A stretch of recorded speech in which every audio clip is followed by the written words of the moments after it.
الحمدللہ رب العالمین والصلاۃ والسلام علی محمد الامین۔ میرے دوستوں و ساتھیوں، کربلا کا 5واں پارٹ لے کے آپ کے سامنے حاضر ہوا ہوں مقصد حسین سیریز کا۔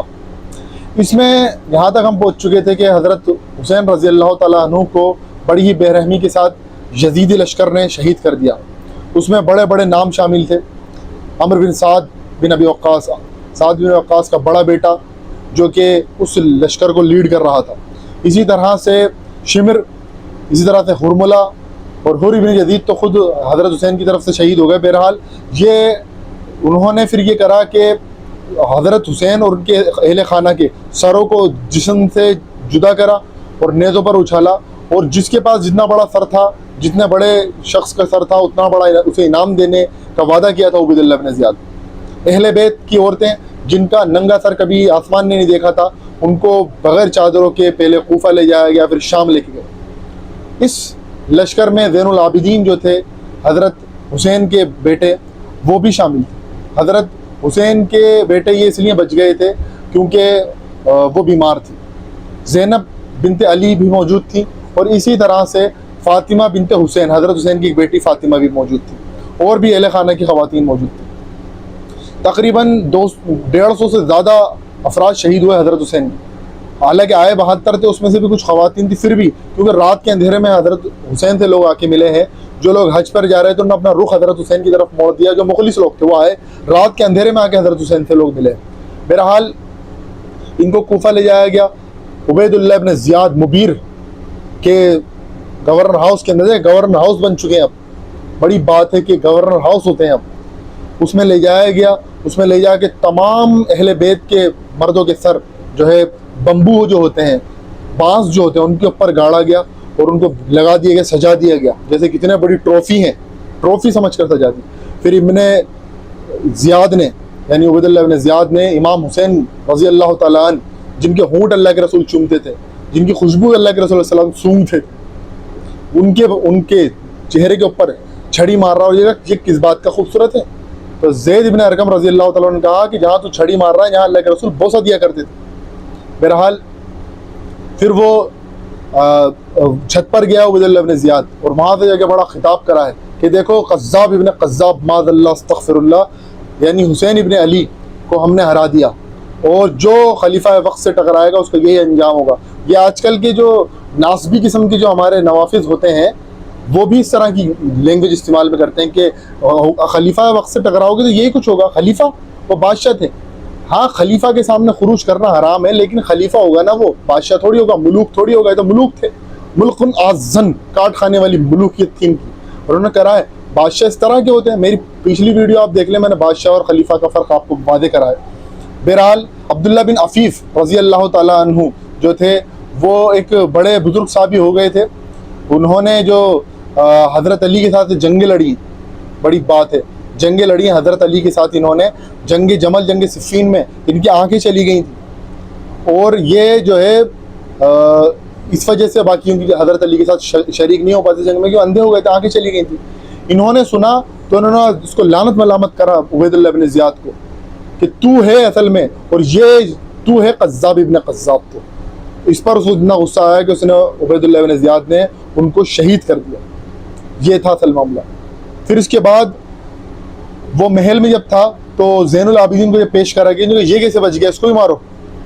تو زینب بنت علی رضی اللہ تعالیٰ عنہ، وہ ان کو اپنے گلے سے لگا لیا اور کہا کہ اگر اس کو تم قتل کرو گے تو مجھے قتل کرنا پڑے گا، کہ تمہارا کلیجہ ٹھنڈا نہیں ہوا اہل بیت کے ساتھ اتنا برا معاملہ کر کے، اب تم یہ بھی کرنا چاہ رہے ہو، کم سے کم اس کو تو بخش دو۔ بہرحال زین العابدین کو انہوں نے چھوڑ دیا۔ اللہ کی مصلحت تھی، اللہ تعالیٰ نے حضرت حسین کا خاندان ان سے چلوانا تھا۔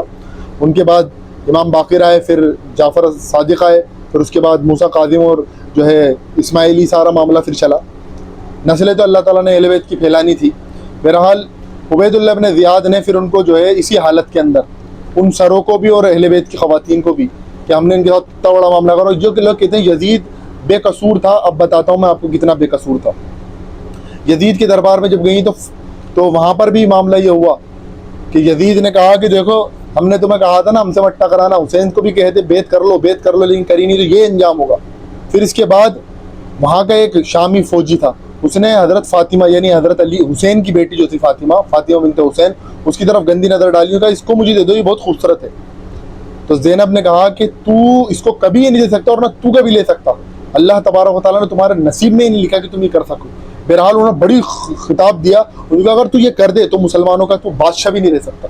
بہرحال فاطمہ کو جو ہے چھوڑ دیا گیا، اور پھر ان کو جو ہے یزید کے دربار میں زینب کا خطبہ، انشاءاللہ کبھی میں پوری ڈیٹیل سے وہ خطبہ ہی بیان کروں گا، تو بہرحال ان کو واپس بھیج دے گا۔ اب دیکھیں جو لوگ کہتے ہیں کہ یزید تو بڑا دکھ تھا، یزید کو بہت دکھ ہو رہا تھا، اگر اتنا ہی دکھ تھا تو اس نے عبید اللہ بن زیاد اور قاتلین حسین کے خلاف کیا کارروائی کری؟ ان کو معزول تک نہیں کرا اس نے، بلکہ نوازا ہے، نوازا ان کو نوازا ہے، ان کو علاقے دیے گئے ہیں، اس لیے تو سب لڑ رہے تھے۔ پھر اس کے بعد جب یہ لٹا پٹا قافلہ مدینہ پہنچا ہے تو لوگوں کو پتہ چل گیا۔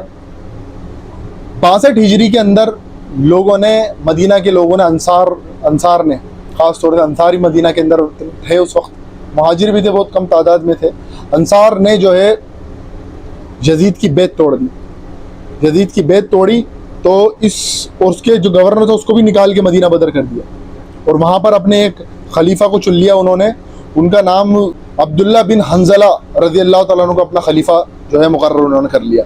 اور اسی طرح سے پھر مسلم بن عقبہ کو یزید نے بھیجا 12,000 کی فوج لے کے، اور وہ مدینہ پر آیا، مدینہ پر چڑھائی کریے، اور یہ کہا تھا یزید نے پہلے 3 دن تک انہیں بیعت کی دعوت دینا، بیعت نہیں مانے ان سے جنگ کرنا، اور جب جنگ میں جیت جاؤ تو 3 دن کے لیے مدینہ مباح ہے، حلال ہے تمہارے لیے۔ اور یہی کچھ ہوا، پہلے وہ آئے، 3 دن بیعت کی دعوت دی، انہوں نے نہیں مانی، جنگ ہوئی، جنگ حرہ، واقعہ حرہ اس کو کہتے ہیں، اس میں وہ جیت گئے یزیدی لشکر، اور پھر 3 دن کے لیے مدینہ مباح ہو گیا ان کے لیے۔ پتہ نہیں ابھی کہاں سے یہ فتوے لائے ہیں، کہاں سے یہ شریعت لائے ہیں، بڑی بات ہے۔ اور ہمارے لوگ پھر بھی یہ کہہ رہے ہیں حضرت یزید رحمۃ اللہ علیہ، تم لعنت اللہ علی الغاصبین، بڑی بات ہے تمہارے منہ سے نکلتی ہے، اور جس کی زبان دراز ہو جائے اللہ تبارک تعالیٰ اس کو چھوٹ دیتا ہے، آخرت میں پکڑی جائیں گی یہ ساری زبانیں۔ بہرحال 1000 تابعات اور صحابیات کے ساتھ زنا بالجبر کرا گیا ہے، اور اس زنا کے وجہ سے 1000 تابعات حاملہ ہو گئی، کتنی بڑی بات ہے۔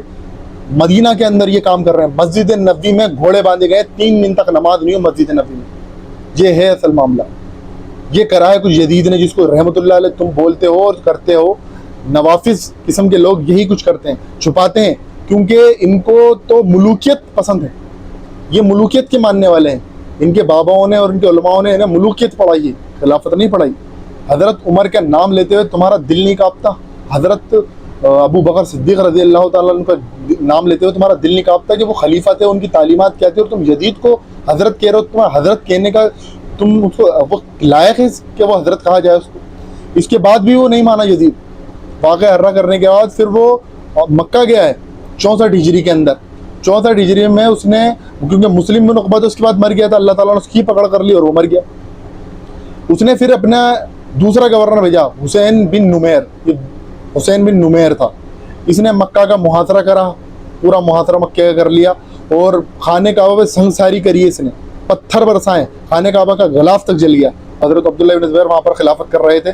تو بہرحال اسی دوران، محاصرے کے دوران جو ہے یزید کو اللہ تبارک تعالیٰ نے موت دے دی، اس کا بھی انتقال ہو گیا۔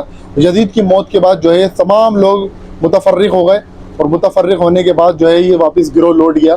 بہرحال خانہ کعبہ ابھی کچھ سالوں کے لیے عبداللہ بن زبیر کی جو ہے خلافت وہاں پر بحال ہوگی۔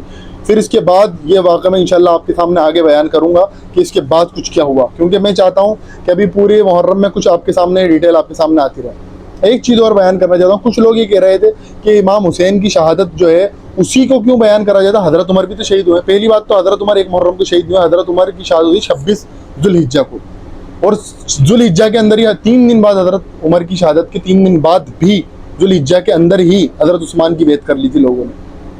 تو پہلی بات تو حضرت عثمان، عمر شہید ہوئے ہیں، حضرت علی شہید ہوئے ہیں، اسی طرح دیگر اور صحابی بھی شہید ہوئے ہیں، ان کا دن تو آپ نہیں مناتے، یہ دن ہی کیوں؟ تو میں ایک آپ کو بتاتا ہوں، ان کی شہادت ہوئی ہے، وہ بہت بڑے لیول کے صحابی ہیں سب، لیکن ایک کانٹے کی بات ہے، حضرت حسین کی شہادت کو یاد کرنے کا مقصد یہ ہوتا ہے کہ خلافت اور ملوکیت کو